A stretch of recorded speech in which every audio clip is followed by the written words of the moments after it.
Hello, everyone.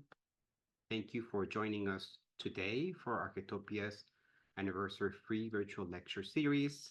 I am Francisco Guevara, co-director, and here with me is also Nayeli Hernandez. She's our programs director, as well as Xochitl Hernandez, our academic coordinator. And all of us at Arquetopia welcome you here today. I want to begin first with our land acknowledgement. Arquetopia acknowledges that all of our artist residencies are located on historical lands that over the centuries have been continuously defended from the invasion of multiple empires, including the Hispanic monarchy, the First French Empire, the British Empire, and the Mexican-American War. We recognize that our work is only possible because of the multiple histories of resistance and contestation that intersect in Mexico, Peru, and Italy, including each and every one of you. Through our mission, we continuously acknowledge the voices of those who have been historically unheard, seeking to address the violence and injustices of settler colonialism and imperialism, knowing that envisioning justice is only possible in the anti-colonial way. This acknowledgement is not metaphorical, but rather an active engagement in which all of our artists in residence are included. It is the first step to honor the land and the wisdom, to love and respect the people that inhabit Mexico, Peru, and Italy. We are very excited to present the lecture, The Violence of Silver, Implicating Franciscan Innocence, as part of the exhibition Omens of Empire, celebrating Arquetopia's 15th anniversary. This lecture delves into the violent underpinnings of the Franciscan mission system during the Spanish presence in the Americas, intersecting with my artistic practice and the recent exhibition. Our guest scholar will explore complex historical ideas and how silver, indigo, and the material fruits of colonization were intertwined with the Franciscan spiritual mission and territorial ambitions. I want to introduce our scholar, a scholar that we profoundly admire. The work he is doing theoretically and in praxis is about and for Latin America. And it is deeply impacting the history of the region, the ways in which scholars imagine not only the art, the region, the knowledge, but all of us who live here and historically have resisted. He is a longtime supporter of Arquetopia and our very dear friend. Emmanuel Ortega is a curator, the Marilyn Thomas Scholar, and assistant professor in art of the Spanish Americas at the University of Illinois at Chicago, and a scholar in residence at the Newberry Library from 2023 to 2024. Ortega has lectured nationally and internationally on 19th century Mexican landscape painting, ex votos, and visual representation of the New Mexico Pueblo peoples in Novo Hispanic Franciscan martyr paintings. His recent curator art show titled Contemporary Ex Votos, Devotion Beyond Medium, produced an accompanying catalog published by the New Mexico State University Art Museum this spring. An essay titled Beyond European Palettes, The Overlooked Contributions of Indigenous Artists in the Historiography of Painting in Mexico will appear this fall as part of the Routledge Companion to Art and Empire, Aesthetics and Imperialism, 1800s to 1950. His book, Visualizing Franciscan Anxiety and the Distortion of Native Resistance, The Domesticating Mission, is under contract with Routledge. He is a member of the board of Arquetopia and a recurrent lecturer at our residency programs in Mexico and Peru. And without further ado, I want to introduce Emmanuel Ortega. Thank you for all your support. We're very excited to have you here today. Hi, everyone. Thank you, everybody in Puebla, in Arquetopia, for this opportunity. This presentation will combine my passion for Paco's art and also my current book project, which is all about the history of domestication in relation to the Franciscans. So this is actually the first time that I present this new research here. So I'm very excited. And again, thank you so much for the opportunity. Before I begin, I want to talk a little bit about the themes in this presentation. So we will review the ways in which Francisco Guevara built his paintings. We'll look at the different layers. which are a series of distortions, or as I will conceptualize them, the ways in which he deconstructs the silences of history. We will look at the history of the Franciscans in Mexico, and the Franciscans, just for a quick introduction, they were a group of a Mendicant religious order. Mendicant just means Franciscans or religious peoples that live in poverty. They arrived with the first invaders from Spain in 1519, and officially in 1524, the mythical first 12 Franciscans arrived to missionize in central Mexico and the rest of the Americas. So we'll look at the complacency with empire starting in 1524.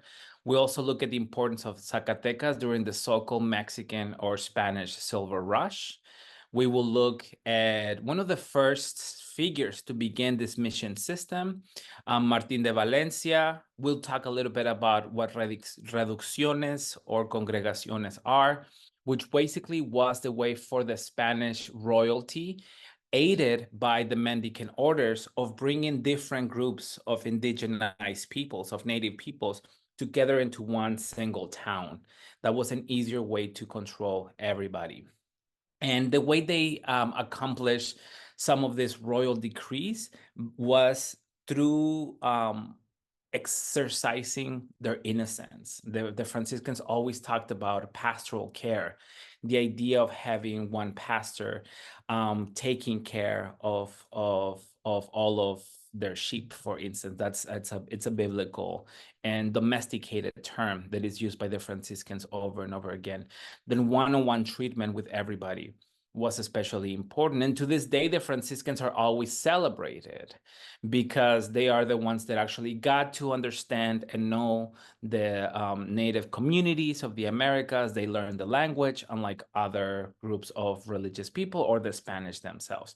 But that, of course, we're going to see how that erases some other aspects of the violence they enacted upon the ways of lives of people in the Americas. And then finally, we'll look at the Chichimeca Wars. And the term Chichimeca relates to the ways in which native peoples northern of the Valley of Mexico were always thought about as being part of the lineage of dogs. That wasn't necessarily something negative, but when the Spanish arrived, that term became all-encompassing term to talk about all of the different nomad tribes that lived north of Mexico, the Valley of Mexico. In Innocence of Silver, a painting created by Francisco Guevara for the exhibition Presagios de Imperio, the spectator can discern a series of layers that give away the specter of a specific silhouette. The meticulous articulation of Guevara's practice, as noted by Dr. Kirsten Pye Buick, is a conceptual one that utilizes history as his point of departure and empire as the main source. The face of empire in the Americas is a distortion that rests upon the manipulation of indigenized forms of knowledge to carve out space for its growth to be maintained. Regardless of its illicit logic, empire will preserve its integrity, even when its integrity is nothing but a series of distortions, or to quote late historian Michel Roth-Trujillo, a series of silences. This is precisely what is conveyed in each portrait of Guevara's recent body of work. A series of silences that, pictorially speaking, read as specters of the agents whose producers have maintained empire. One of the direst consequences of empire's intrusion upon native land, specifically here in the Americas, is a distortion of landscape into its most profitable source. Guevara's portraits must be understood by peeling back their layers. Dominating most of the picture plane from Innocence is Silver, we find elements reminiscent of an atrium cross, common in the first Franciscan missions of central Mexico during the mid to late 16th century. When the Franciscans arrived, they aimed to build the kingdom of God on earth through a series of missions that served as centers of education and hubs for the new Christian life and epistemicide occurring in the Americas. And when we talk about epistemicide, we're referring to the destruction of knowledge, epistemologies. This destruction is done through profound transformation, making those knowledge unrecognizable, those forms of knowledge unrecognizable. While Mesoamerican cultural forms persist today, their potential to exist independently of European influence was extinguished. The different missions typically focus on teaching metalworking, carpentry, masonry, featherwork, music, sculpture, and painting, often using Christian Northern European prints for instruction. Many of these prints originated from cities like Antwerp, which maintained a steady flow of images to the Americas throughout the colonial period. The iconography of this crosses corresponding to the Arma Christi, the weapons of Christ's passion, were created as teaching tools with careful attention to avoid depicting the mutilated body of Christ. Mesoamerican religions like Christianity also based their moral teachings on concepts of bodily sacrifice. Despite their differences, the anxiety of doctrinal confusion drove the Franciscans to develop new forms of visual communication that translated Catholic doctrine into a language familiar to Mesoamerican cosmography. Thus, epistemicide did not fully erase pre-Columbian spiritual knowledge, but rather manipulated it into forms that were both unrecognizable but also familiar. These subtle yet violent shifts in knowledge production affected nearly every aspect of native life, from the understanding of sacrifice to the perception of the natural environment. The background of Francisco's composition features a bird's eye view of Zacatecas by Bernardo Portugal from 1799. The significant silver mining town rose to prominence in the mid-16th century during what some scholars term the Spanish Silver Rush. Zacatecas was once the capital of a colonial administrative unit that included the present-day Mexican states of Aguascalientes and Zacatecas. Although it became an intendancy in 1787 as part of the Bourbon reforms, the map still refers to Zacatecas as a province, celebrating this designation. Historians such as Diana Velasco Murillo, Laura de Alisal, and Jesus Flores Olage note that indigenized peoples had been mining the area for silver long before the arrival of the Spanish. Initially, the conquistadors or the invaders did not recognize the region's wealth, but by the 16th century, they discovered near La Bufa, this is the hill that you see right here in the middle ground of the composition, discovered silver near La Bufa despite facing resistance from local native peoples. The first Spanish settlement, Nuestra Señora de Remedios, quickly grew in size and importance. By 1550, it had been granted a parish, and in 1585, it was designated a city and renamed Muy Noble y Leal Ciudad de Nuestra Señora de Zacatecas. Guevara emphasizes the city economic prominence by gilding the Cerro de la Bufa in silver leaf. There is a notable clash of iconography here in his compositions. The INRI inscription, Jesus of Nazareth, King of the Jews, from the atrium cross contrasts with a small cross corresponding to Las Bufas crest, and you can see that part right here in the composition. This juxtaposition is, of course, deliberate. Through this work, as in his other paintings, Guevara aims to highlight the complicity of royal and viceregal authorities in the epistemicide they perpetuated and its ongoing consequences. As noted, one of the most profound impacts of the colonial period was the distortion of native knowledge into forms that were unrecognizable and inconceivable. The most significant change was in how peoples of the Americas related to the land. For many groups across this vast continent, there was no clear separation between their ways of life and nature. Reverence for Mother Earth was integral to their daily existence. However, after the Spanish arrival, land shifted from being an extension of one's existence to a commodity, leading to the distortion of identification. The processes of epistemic alteration are evident in all the works of Guevara, all the works that he studies, but also all the works that he creates. Historically, the analysis of colonial maps, artworks, and other cultural productions often end with iconographic readings that fail to capture the conceptual nature of empire. The study of colonial visual culture, for instance, frequently overlooks the complex interplay between the artworks, the imperial contexts, and the violence these objects often concealed or perpetuate over time. For example, let's consider the bottom portion of the back of the map, which is shown upside down. This unconventional depiction reflects a different way of relating to the environment, one that contrasts with the traditional royal aerial perspective, which historically aimed to capture everything that had been discovered and conquered. This aerial view is also known as choreographic view, and is an approach that sought to present a unified, expansive view of both the tangible and intangible elements of the surveyed space, highlighting its imperial potential. However, the upside-down elements of the map revealed a blend of pre- and post-Spanish invasion relationships to the land. Instead of providing a synthesized view of Zacatecas and its resources, the map also illustrates how a relationship with space can be understood through movement.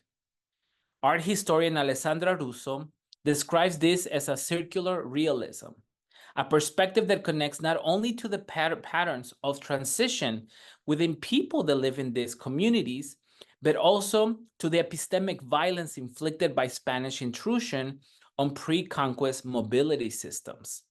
Therefore, creators likely emphasize a local perspective and a complex relationship with the terrain beyond its mere exploitability.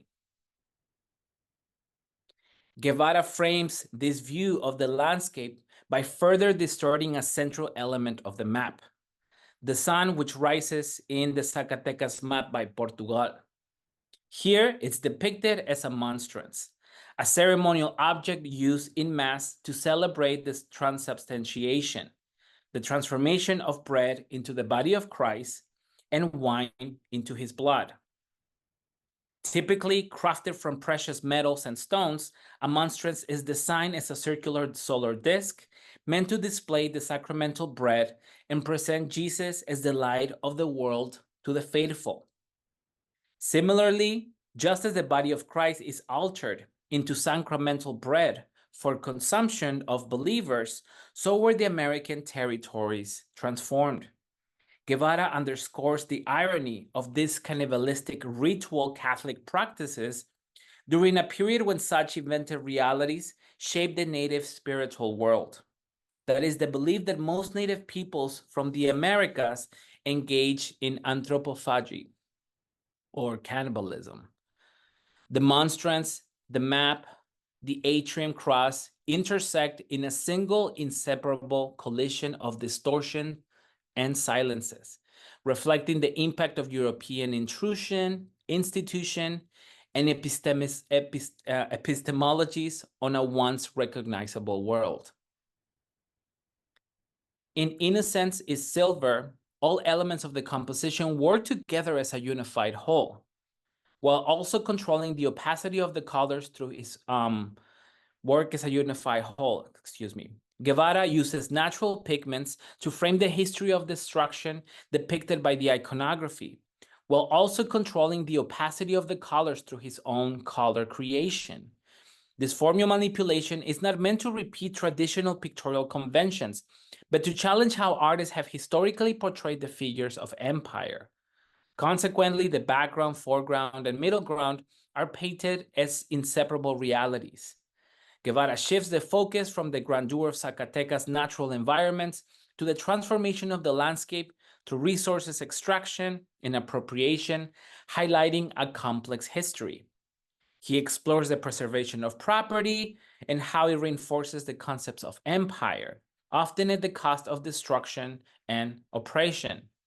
In his own words, property, like a vision, creates an illusion of permanence through the commodification of space and time, Since the 16th century, knowledge has been treated as property, leading to the suppression of indigenous knowledge as mere tradition, which is then controlled, exploited, and disguised as labor. End of quote. Guevara's work re-examines how empire was first conceived and acted upon, including the role of Franciscan monks who supported early colonialism in the Americas through their focus on education and spiritual care. At the heart of this history, and the central figure of Innocence's Silver, is Martín de Valencia. Historian and demonologist Jorge Cañizares Esguerra observes that holy men brought extraordinary preternatural powers to bear in the European struggle to wrest control of American natural world away from Satan. End of quote. This meant that the presence of holy figures, not only holy men, such as la Virgen de Guadalupe in Tepeyac, la Virgen de Ocotlán in Tlaxcala, and numerous other religious icons in New Spain, was intended to dominate the spaces where native spirituality once flourished. That is, their presence aims to tame the dangerous elements of the quote-unquote wilderness, destined to be a flourishing capital enterprise. In a similar gesture, Guevara places Martín de Valencia against American landscapes. Although Valencia's legacy might seem unrelated to the mining city of Zacatecas, his initiatives, such as establishing the mission system, organizing congregations or reducciones, and implementing the European approach to spiritual conquest, were crucial for Zacatecas to achieve the imperial prominence depicted by Portugal more than 200 years later. Martín de Valencia, along with Toribio de Benavente Motolinia, and other notable Franciscans, were among the first 12 friars who arrived at the shores of Veracruz in May of 1524, continuing the evangelizing efforts of predecessors like Peter of Ghent. Valencia led the Franciscans in New Spain and was appointed guardian of the Tlaxcala monastery in 1527. However, he is also known for spearheading one of the most brutal campaigns against idolatry in the region. In the extirpation campaigns that intensified in Tlaxcala, which was a province that resisted initial colonization and supported Cortés in the invasion of Tenochtitlan, in these campaigns, the Franciscan authorities exercised an unprecedented and unparalleled inquisitorial authority over the region. This infamous image, for instance, by Diego Muñoz Camargo from the description of the city and province of Tlaxcala, provides insight into the brutality of these campaigns. As noted by Dr. Lauren Kilroy Eubank, the scene of the bonfire relates to power, conversion, and conquest from one point of view, and trauma, resilience, and identity from a different perspective. Indigenous communities were resilient in the face of destruction, often accompanied by waves of epidemics that disseminated their entire communities. Sometimes objects were hidden away for safeguarding. Others were buried beneath new Christian things erected atop. And for some, the knowledge remained and was funneled into a new vision expressions, radically transformed in appearance perhaps, but harnessing new media or technologies to encode indigenous knowledge. End of quote. Valencia's work alongside the Franciscans' effort during this period, often referred to as the golden age of the Franciscan mission, has traditionally been studied under the concept of quote-unquote spiritual conversion. This approach to education, transforming medieval religious pastoral care into a colonial institution, continues to obscure the true violence of this endeavor. The so-called peaceful interventions, including pastoral congregations and colonial productions, such as reducciones, represent a form of slow violence that is difficult to visualize. Environmental scholar Rob Nixon aptly describes this type of violence as slow violences. Quote, "By slow violence, I mean a violence that occurs gradually and out of sight. a violence of delayed destruction that is dispersed across time and space, and attritional violence that is typically not recognized as violence at all. End of quote. The concealment of Franciscan slow violence through their seemingly benevolent pastoral practices is often contrasted with more immediate colonial violence, which has been historically visible and resulted in measurable deaths. Despite this, the Franciscan well-intended, and this is on quotations, domesticating project is still regarded today as a noble enterprise. Most relevant to our discussion is the history of the area known today as El Bajío, which encompass present-day states of Querétaro, Guanajuato, Jalisco, Aguascalientes, and San Luis Potosí, and part of Zacatecas as well, which marks the second phase of the spiritual conversion campaigns initiated by Valencia in central Mexico. As the Franciscans moved northward, they encountered new challenges posed by groups that were not sedentary and could not be easily understood through their built environment, writing systems, or visual culture. Instead, the perceived savagery of the so-known Chichimeca was interpreted through their physical appearance and their methods of defense. While some historians emphasize the military campaigns conducted by Castilian invaders north of the Valley of Mexico, others focus on the efforts of the mendicants to settle the populations, again broadly known and categorized as the Chichimeca. Chichimeca is a Nahuatl word that was used to describe all those native nations north and west of the Valley of Mexico. It was not used to designate the ethnicity of any given group. Instead, for the Aztec, the word had more complicated roots and was used to describe positive aspects of external rulership and economic control. However, Chichimeca, as a Spanish concept, began to shape the realities of all indigenous groups north of the Valley of Mexico. And I skipped this map, but this is roughly the area of El Bajío. So when we think about the conquest, when we think about encounter, history always tells us that everything happened in one single moment in Mexico City, the mythical encounter with Moctezuma and Cortés. However, the colonial period is a series of encounters of which show uneven terms of exchange, where somebody was always going to reign supreme over somebody else. And those encounters continue to occur throughout the northern region of Mexico, 40 or 50 years after the initial encounter in 1519 in the Aztec, in the Central Valley of Mexico.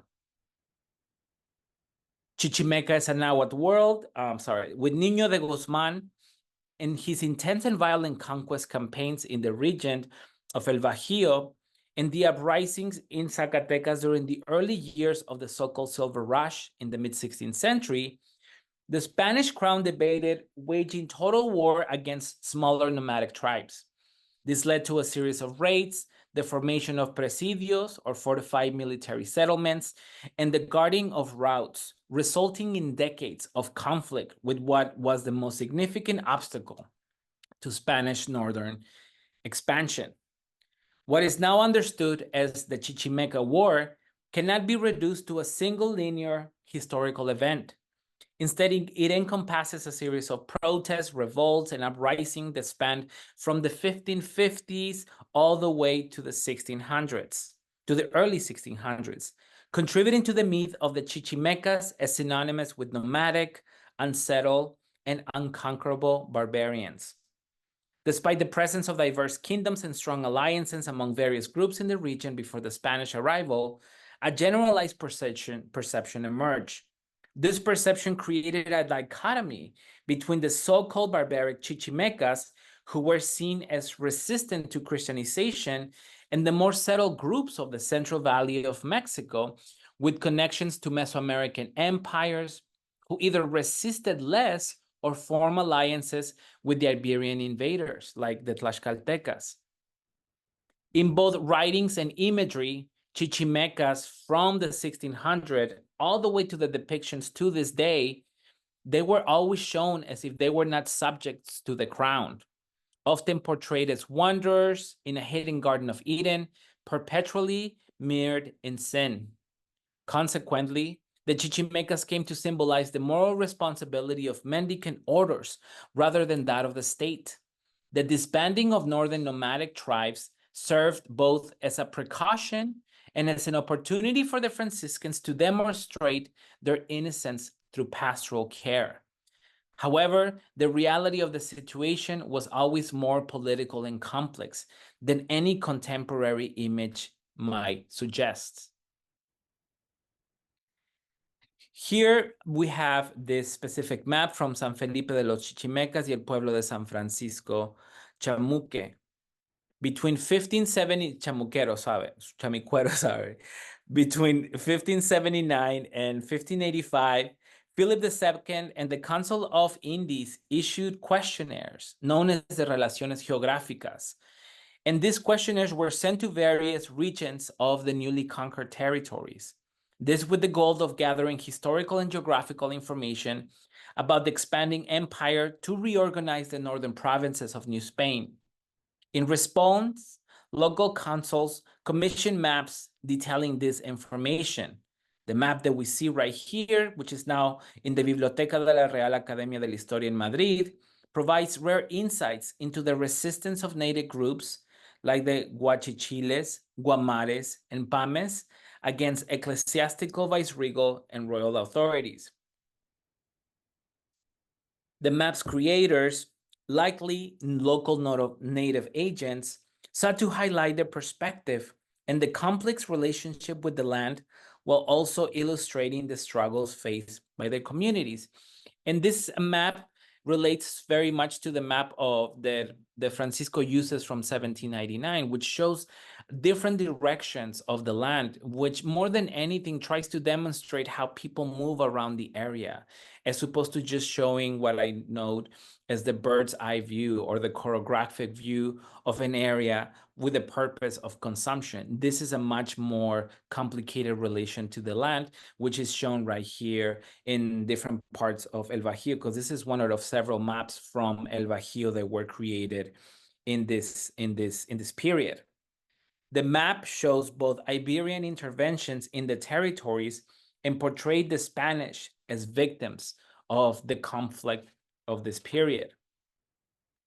The map of San Miguel shows detailed topography with towns and cities depicted in relation to significant geographical markers. Historian Alberto Puig Carrasco's iconographic work has clarified the nature and its locations with towers and churches on contemporaneous maps. Notably, as Carrasco observed, the map shows Spanish settlements marked by fortifications and castle-like structures, likely presidios, established after the Mixten War with the Cascan peoples between 1540 and 1542. These fortifications are shown along roads marked in red. In the upper right section of the map, a caravan of Spaniards transports goods along the Camino Real de Tierra Adentro, or also known as the Silver Route, towards Zacatecas. Although not directly confronting nomadic tribes, the map depicts native bands in the hills, their arrows pointed at the roads and injuring Spanish cattle. The adaptation to this new world, where the plant life and fauna sustaining these northern tribes was disrupted by Iberian and Mesoamerican settlers and their livestock, led to resistant movements involving theft of food, clothing, and livestock, initially highlighted by the creators of the San Miguel map. So some of these details, for example, that you see right here, the direct danger that the cattle suffer through the resistant movements of the different Chichimeca, it's a very interesting case because the area of El Bajío was occupied by all of these different nomad tribes, and they survived with a specific flora and fauna. When the Spanish came in with their cattle, they started to disseminate all the natural environment. So the Chichimeca had to develop a taste for meat in order to survive this new again, this new world that was being transformed, this new environment that was being transformed by the Spanish. And this is what it's highlighted here throughout this map.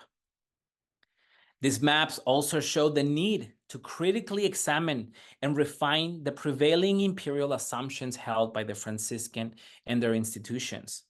For example, the sense of danger towards nomadic tribes was echoed by Diego de Valadez. And I have to note that Diego de Valadez created one of the first guides for Franciscans to missionize in Mexico. However, there was somebody before him, his mentor, and alongside Valadez, his mentor Juan Faucher, they missionized in different parts of the north, including Tula, Tepeji del Rio, and other places. In 1574, Valadez compiled and published the writings of his mentor Juan Faucher, including his influential work, Itinerario del Misionario en América, considered the first missionary treatise of the continent. In the seminal manual, Faucher expresses strong opinions against the Chichimeca and provides theological justifications for war and enslavement. These are a class of Indians who do not work, but live by hunting and what nature provides them on their own. They do not worship God or other idols. They walk naked and handle arrows with singular mastery since their childhood. Lately, not long ago, they have begun to exercise their tyranny over both natives and Christians who live in their towns, mistreating some, skinning others, killing others, taking away their property from others, preventing passage through public roads. And note this highlighting of the danger of navigating the roads towards those destinations of places like Zacatecas. Again, preventing passage through public roads to as many travelers pass through them. And Faucher also describes the dangers, but also creates theological justifications to wage war against the Chichimeca. From the previous biblical story of St. Augustine, he deduces that one of these causes is disturbing passers by intercepting the passage on some of the public roads that cross his territory. It follows, therefore, from this that war can justly be declared against the Chichimecas because they annoyed, injure, and kill the Christians who travel along their paths. The anxiety over the Spanish mobility is a recurring theme in documents related to this conflict, highlighting the obstacles faced by the Spanish in the silver mining routes and the Chichimecas' effective defense of their vast territories. All of these sources reveal the major concerns regarding these groups of nomads, their impact over the silver supply, which was needed for global demand, the hindrance they presented to the expansion of the Spanish into the north, and the fear of disbandment, of the lack of control. So when you have a lot of these images, for example, like the one that we saw with Diego de Valadez, you have a healthy congregation. You have the body of the Franciscan that has control, that is congregated. This group of people that were a danger to the Spanish. And what these maps and other images show is precisely the opposite. It's the fears of decongregation.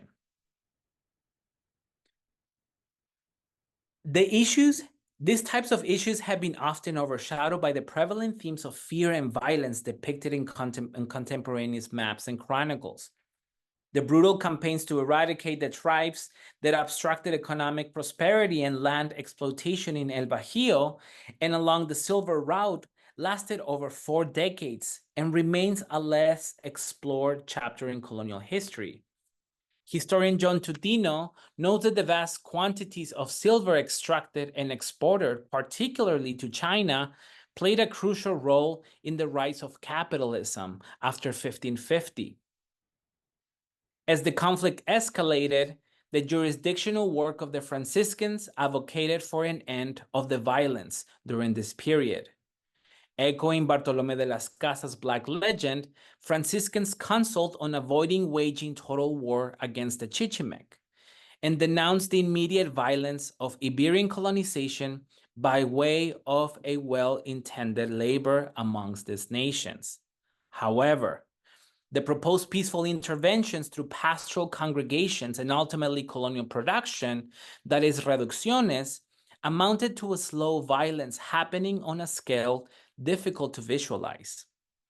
As explained by historian Daniel Nemster, the Spanish system of congregación, implemented during various waves of colonization throughout the Americas, also known as reducción, sought to resettle and disperse indigenous communities into centralized towns under the watchful gaze of the colonial authorities.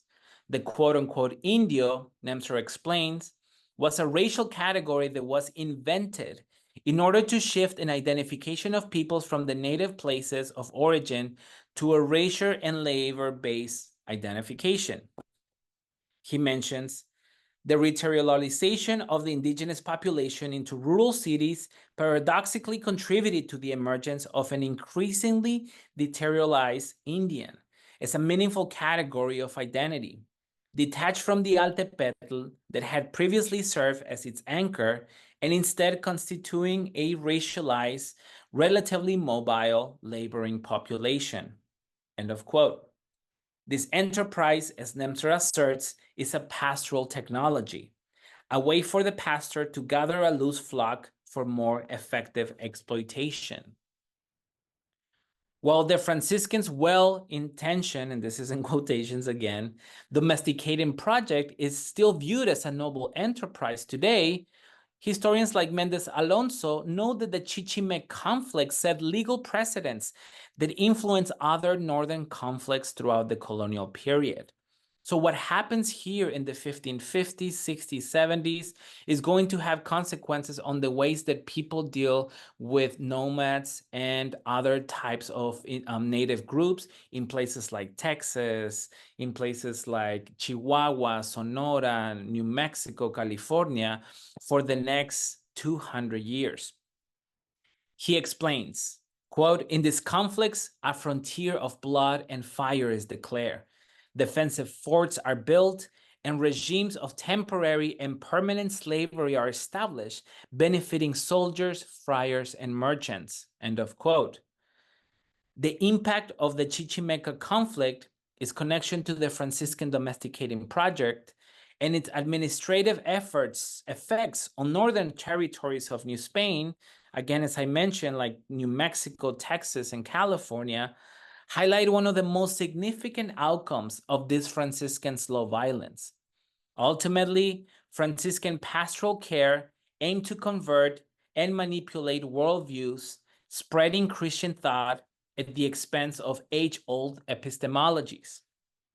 German philosopher Emmanuel Levinas encapsulates this violence in Totality and Infinity when he mentions, quote, "Violence does not consist of much in injuring and annihilating persons as in interrupting their continuity, making them play roles in which they no longer recognize themselves, making them betray not only commitments but their own substance, and making them perform actions that destroyed every possibility for further action."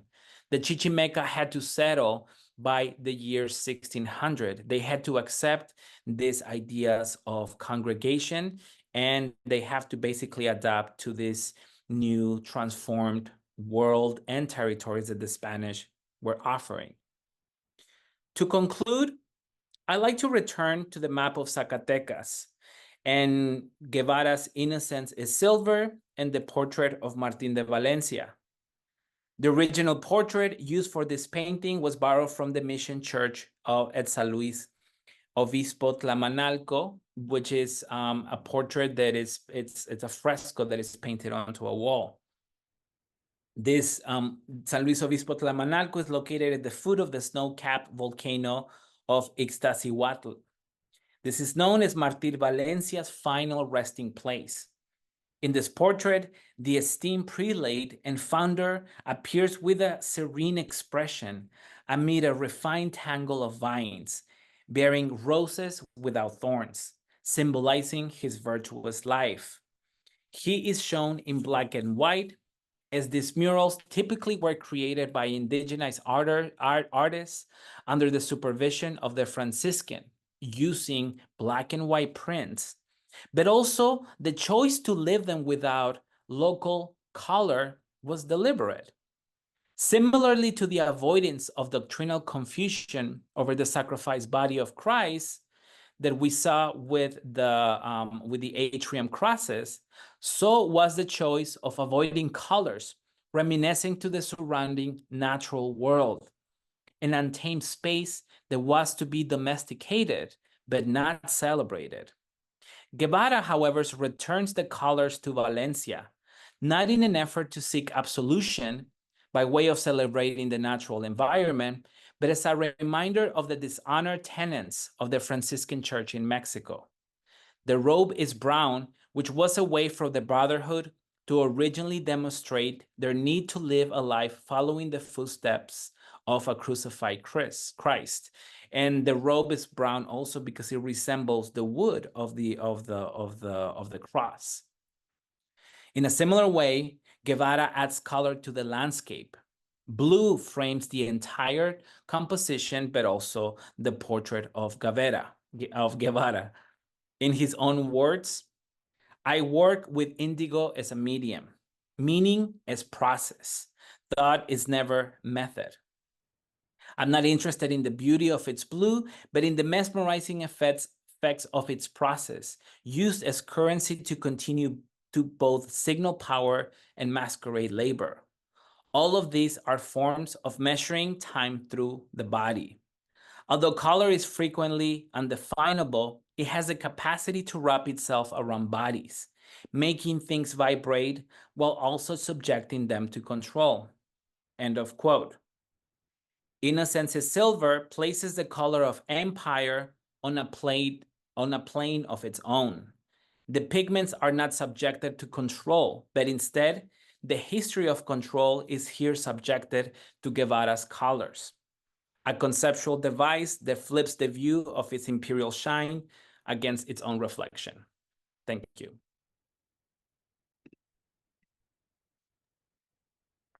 Thank you, Emmanuel, for this wonderful presentation. What a profound analysis, and it's always incredible to learn through generous eyes. I want to allow the attendees to ask questions while they do think of their question, and they're welcome to raise their hands. I want to highlight some of your conclusions that I find absolutely powerful and incredible to understand all these concepts. First, of course, the notion of property as the driving rationale of conflict and violence that begins with modernity and extends all the way to our present experiences. And I found really profound the way you describe encounters as an ongoing process, not only from the so-called conquest or the first invasion, but actually throughout the colonial period. And I see a very important connection with what residencies do today, not necessarily as this notion of cultural exchange, but rather as how we continuously go back to the ways in which violence is restaged with new technology and new processes. And it's wonderful to see it in the way you frame all of this to understand how Mexico has become this narrative that we are familiar with. I also want to mention these very important concepts that you also noted, the notion of slow violence.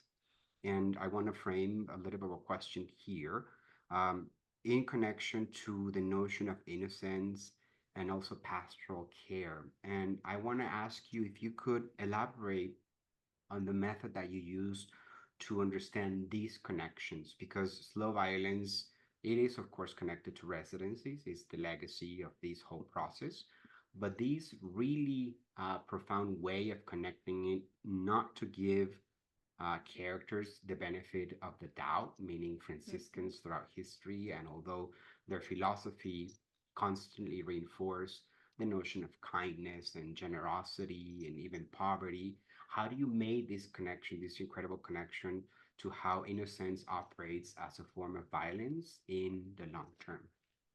So it started with the first chapter that I wrote in the spring. Mhm. And as I was thinking about these ideas, I was working in the exhibition that is right now traveling. And in this exhibition, we had an artist who was sort of recreating the conventions of the ex votos that are used for by all the artists in the exhibition. And ex votos are just these paintings on tin that are a way for believers to give thanks for a miracle performed. But instead of celebrating that history, which other artists did, because we gave voice to different perspectives in the exhibition, he was calling out the violence of Catholicism, just flat out. And the way he did it is by showing the history of the Indian schools in places like New Mexico, Arizona, and Canada. At the time that he's putting together his animation, because it was a series of animated ex votos, they were in the national news, international news. These mission schools found hundreds upon hundreds upon hundreds of bodies of children that were victims of the violence of these schools. As I'm looking at this news, I'm looking at the way that the first waves of the mission system, the first waves of colonization, had as its most important interlocutor children. The Franciscans, in order to expand their domesticating process, they had to enter people's homes, but they cannot interrupt like that. So they use children in order for them to pursue their families.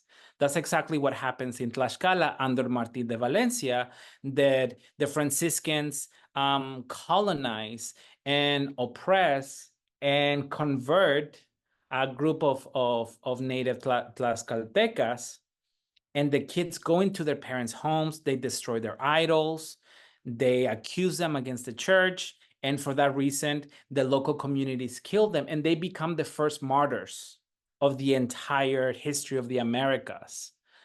So how is that innocence of children, the manipulation of innocence of children, used in relation to the conquest of an entire continent? How does that continue all the way in the Canadian and US Indian schools?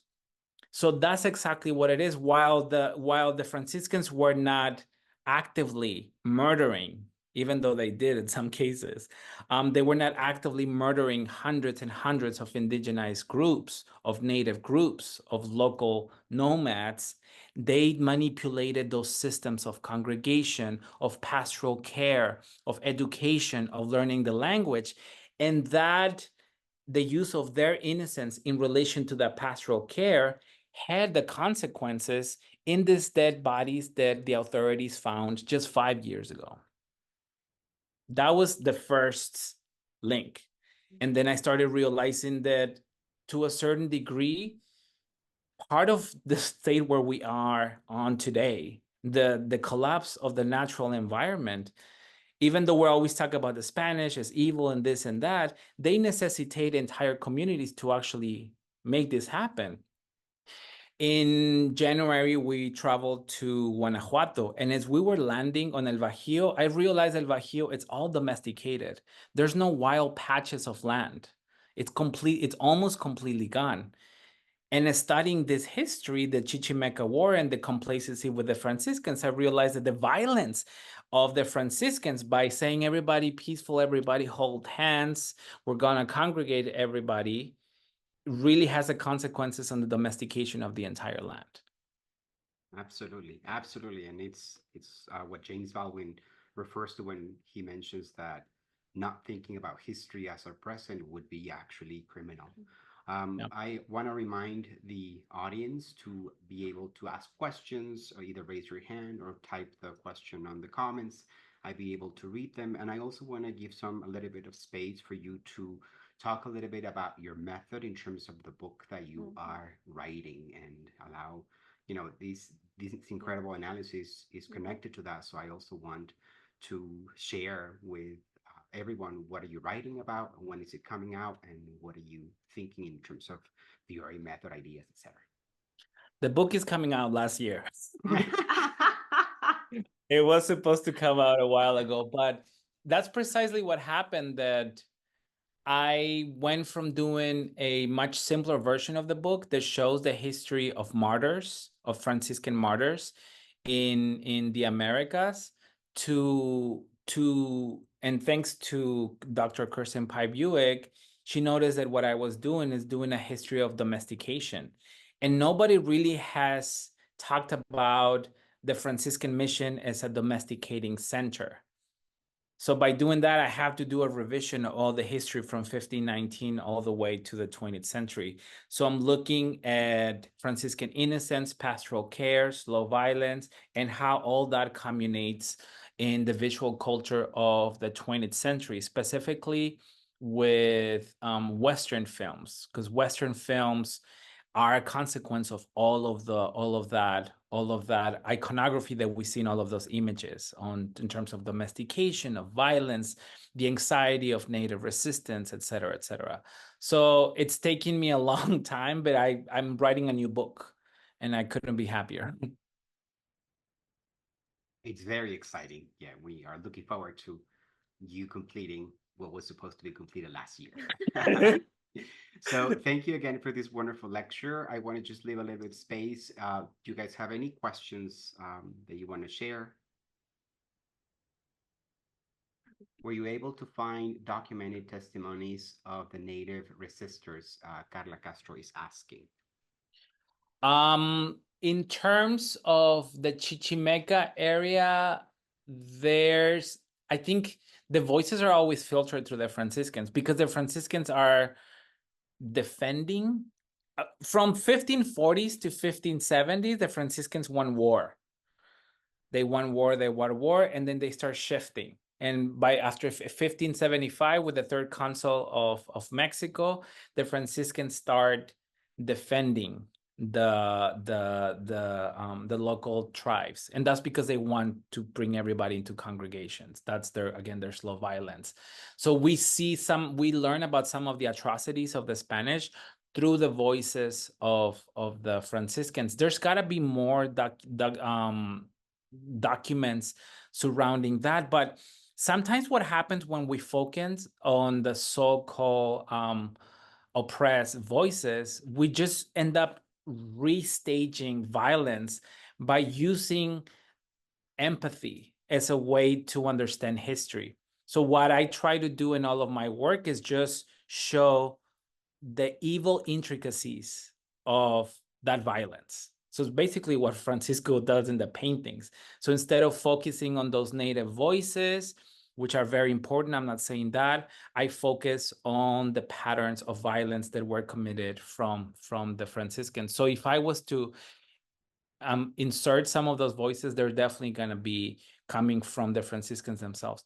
And this was part of also reviewers from my book proposal. They were seeking more native voices, but I am not going to be another colonizer voice taking over all of that. So I'd rather focus on the patterns of violence from the people that committed violence themselves.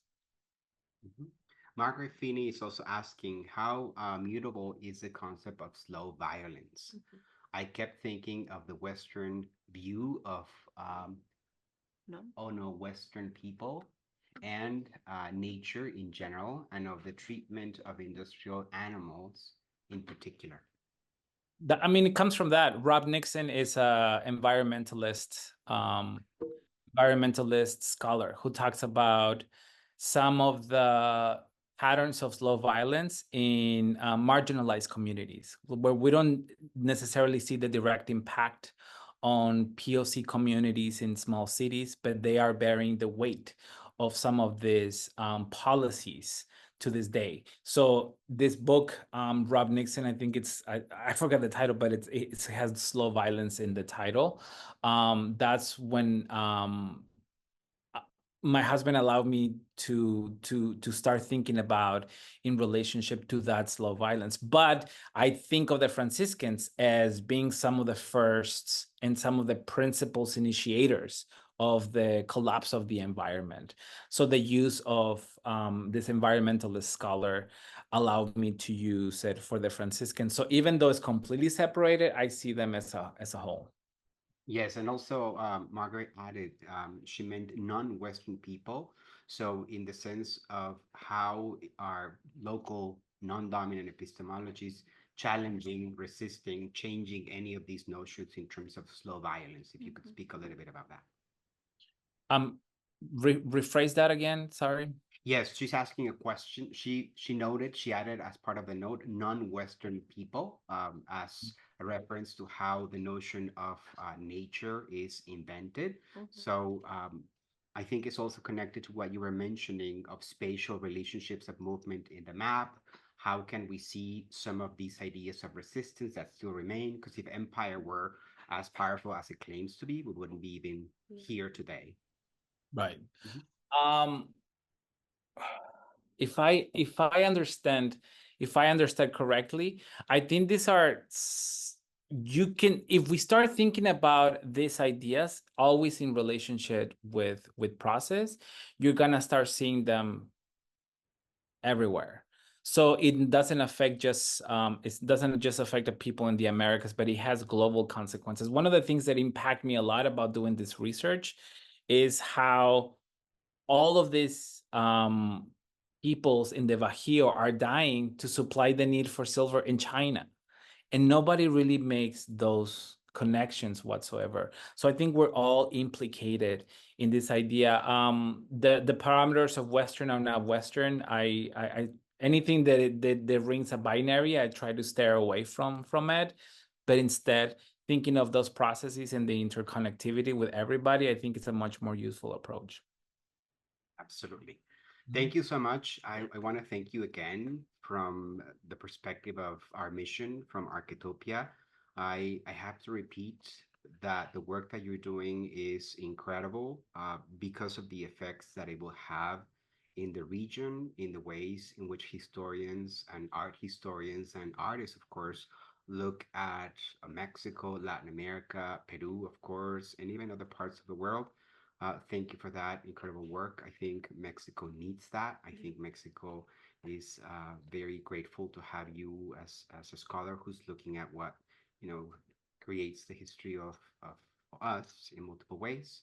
Thank you everyone for joining us today. We're actually going to post this lecture online. Thank you again, Emmanuel, for everything, and we will see you again sometime soon. Thank you, everybody. And I just want to mention that I probably have the longest residency in the history of Arquetopia, because I think of my travels every year as being an extension of that residency that started in 2011. And for that, I'm infinitely grateful to all you. Thank you, everyone. Thank you so much. Take care. Bye. Bye. Bye, Juan.